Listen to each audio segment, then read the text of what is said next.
my experiment.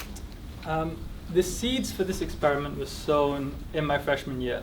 So I got to Harvard as a freshman, and I think two things happened. The first was typical Superman syndrome, I like to call it. You kind of get to college, you think you can do everything, so you try to do everything. You take on way too much, you take classes that are way too difficult, you do far too many extracurriculars. The second thing that happened is I would get to the end of each week or to the end of the weekend and would just kind of wonder to myself, where did all this time go? So I would have to-do lists and I would have plans and I would have things that I intended to do, but inevitably I would fail to get through all of these things. And so I would wonder, where did I had 72 hours in the last 3 days, where did they go?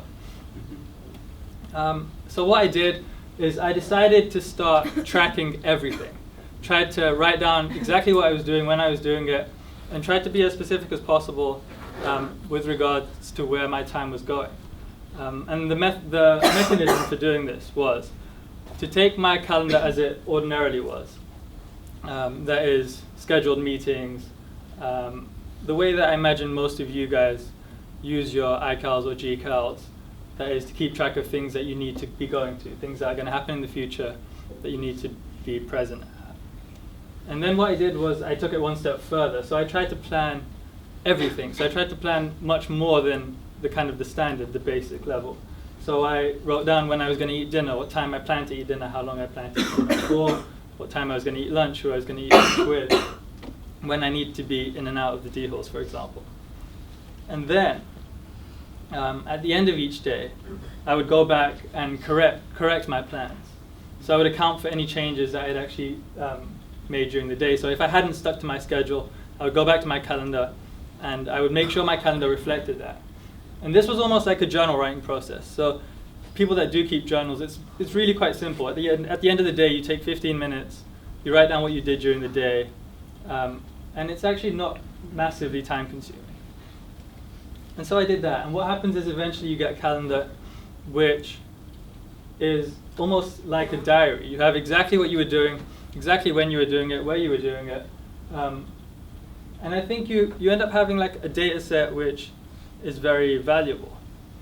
Over 16 weeks, it looks something like this. You have, so here is my entire sophomore fall. And I can go back and I can look at it and I can figure out exactly how long my physics P-sets were taking each week. I can go back and figure out exactly what time I was going to bed, exactly to what time I was waking up, how often I was going to class, how often I was missing class.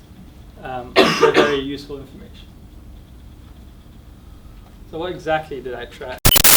I found that the best way to do it was to create categories and to group everything into things that I considered to be.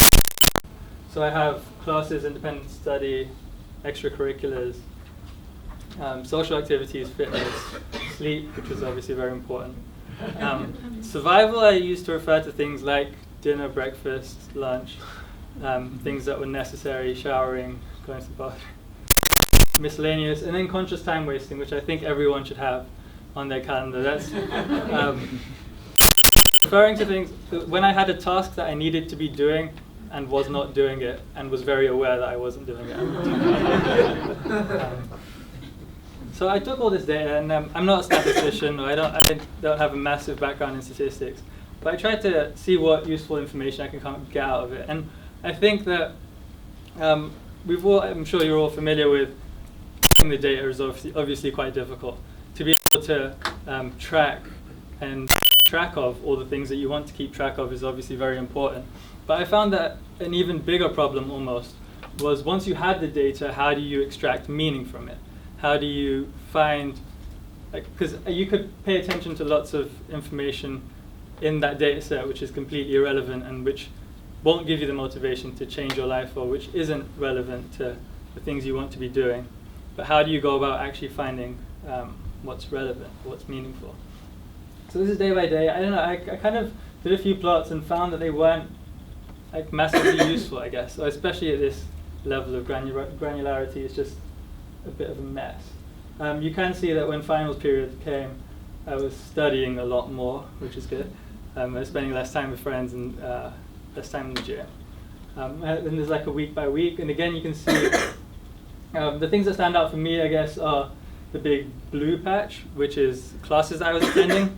And I was pretty good for the first sort of 7 or 8 weeks, and then gradually tapered off, and I started attending fewer and fewer classes as the semester progressed. There was a big spike in yellow. So yellow is independent study, so that's writing papers, doing problem sets, studying on my own time. So there was a big spike in the middle when I had several papers due. It was kind of midterm season. And then a big spike at the end when finals were approaching. And again, I think it's an interesting diagram to look at. What was most useful for me was finding a way to kind of figure out how balanced my life was. So taking information over a 4-month period and then figuring out, well, how am I kind of, if I take an objective view, if I kind of step back from the day-to-day events of my life and try to look at it from above, from a bird's eye view, what can I reveal about where I'm spending my time? So diagrams like this I felt were more relevant. And so if, for example, over the next semester I decide that I want to become a student athlete or I want to become a lot fitter, then I should expect to see the fitness chunk expand over that semester, for example. And again, I have a few snapshots of the semester as it progressed. So in week 1, you can see that I was sleeping quite a lot, which is the gray section. I didn't have much studying to do, which is the yellow section. And then classes were just kind of starting to get underway, which is the blue section. And then as the week as the semester progressed, rather, sleep went down a little bit, and then the yellow section grows and grows as there are more and more things due. So what I really want to work on, and what I'm trying to push forward and do next, is figure out a way to make the data tracking much easier, much more easy to do. So for me, it wasn't incredibly difficult, but it was still pretty time consuming. It still required a lot of diligence and kind of sticking with my iCal and paying a lot of attention to it on a daily basis. And I can think of immediately several ways to make that quicker. For example, when I was doing it, I had to kind of wait till the end of the semester and then take all the data and plug it into an Excel spreadsheet. There wasn't real-time updating about like the sum totals of where my time had gone during the week. That was a much more laborious process than it needed to be. So yeah, I'm happy to take questions. That was a very brief overview of what I did.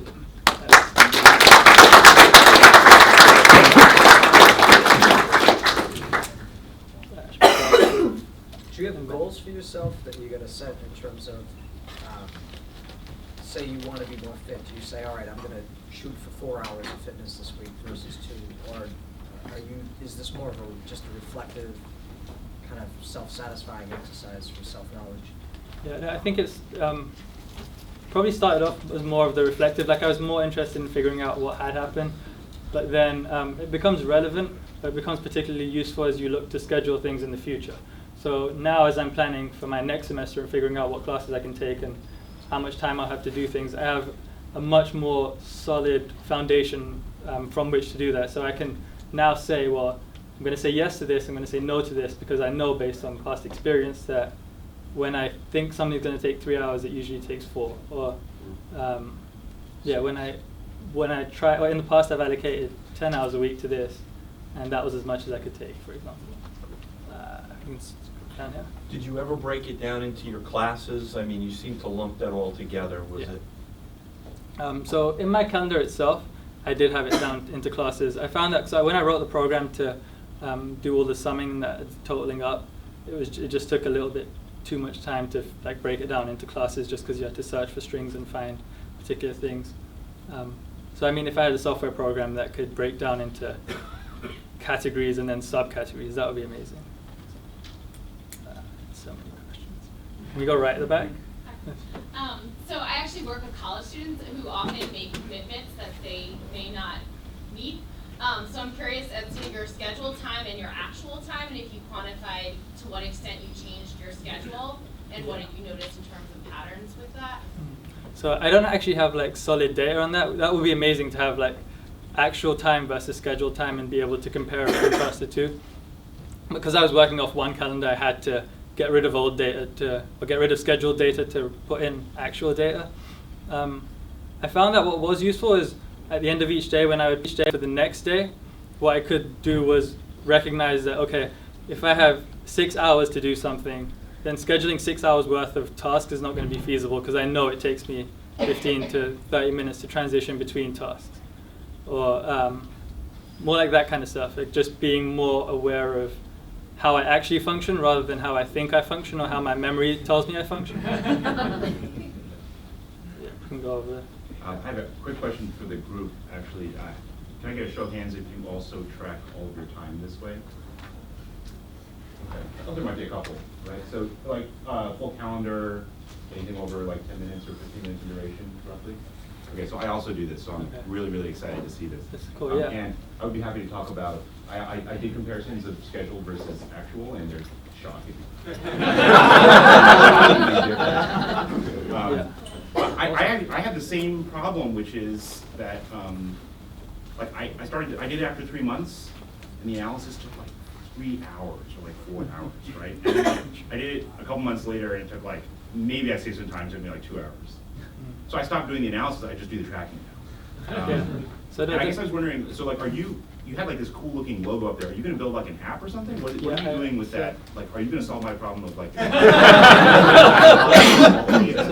I'm actually working with a friend at college right now, and we're kind of working towards building that app.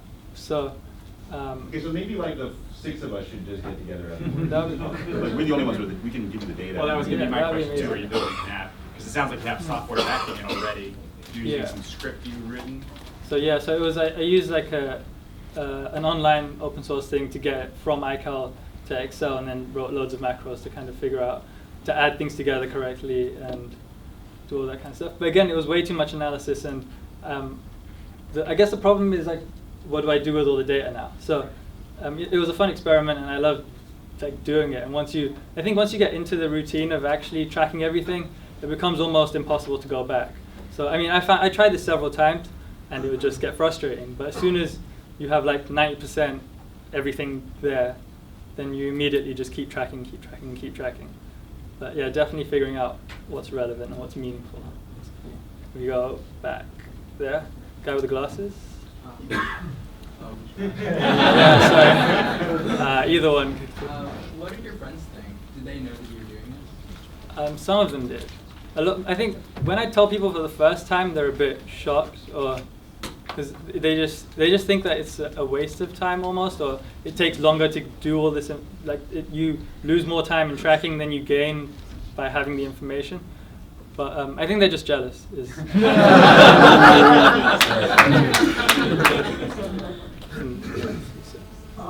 Famously, former Senator Bob Graham has been keeping a 3x5 card, 15-minute interval history of his life.